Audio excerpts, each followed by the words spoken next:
Now, there's an interesting statement that has come in from Sri Lanka's Foreign Minister Ali Sabry saying, and I quote, that some of the terrorists have found safe haven in Canada. The Canadian PM has this way of just coming out with some outrageous allegations without any supporting proof. The same thing is what they did for Sri Lanka, a terrible total lie about saying that Sri Lanka had a genocide. Everybody knows that there was no genocide in our country.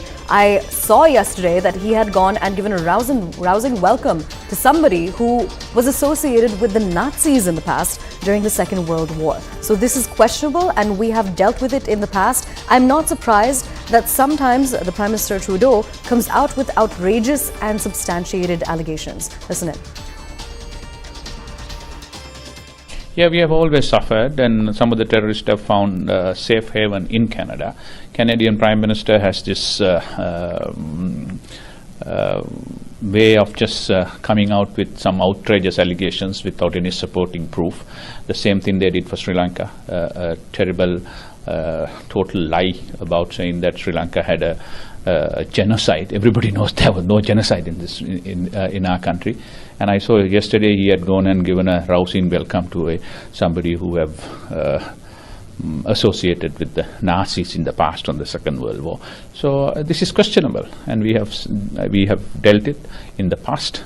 We have categorically rejected those outrageous allegations. So I'm not surprised that sometime Prime Minister Trudeau comes out with outrageous, unsubstantiated allegations. We're crossing over to our Foreign Affairs correspondent, Abhishek Jha, for more on this. Abhishek, very interesting statement there coming in from Ali Sabry. Now, India has also been a very good friend to Sri Lanka in the past. How do you see the statement that's been made and the significance that it will have when it comes to the current row between India and Canada? Okay, so, Aisha, what Ali Sabry has said in the last lines of his comment, outrageous and unsubstantiated. This is what India has also kind of expressed in terms of just introduced allegations on alleged role of Indian agencies in the killing of Hardeep Singh Nijjar.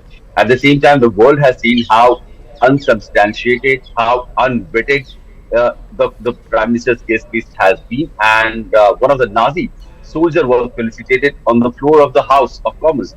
That was bizarre. In the past also, when Justin Trudeau was in India, there was a pro-Khalistani leader, a person who was in the guest list of Justin Trudeau, and when the outrage was expressed by the Indian side, apparently the guest list was rescinded and his invitation was rescinded.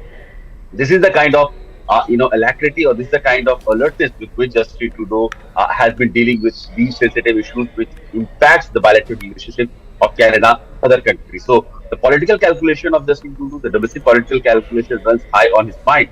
At the same time, he doesn't care much about the fallout it will have with other countries. And in the case of Hardeep Singh Nijjar also, what he has alleged on the floor of the House, he has not been able to substantiate it.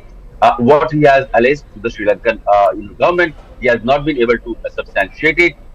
In fact, there's a word going on that if Canadian intelligence was so alert in having established the alleged link of Indian agencies in the role of in the killing of Hardeep Singh Nijjar, they were so weak on not identifying a Nazi who has been living in Canada for decades and making him a huge guest and creating a round of applause on the House of Commons, on the floor of House of Commons. So that clearly doesn't augurs well for the policy that kind of Justin Trudeau is trying to propagate as the head of the government, or what kind of relationship he wants to have with the world. And in the name of freedom of speech and every democratic right, the domestic compulsion, the domestic political compulsion is actually running high on the spine. Absolutely. Abhishek, thank you so much for joining us and giving us those details.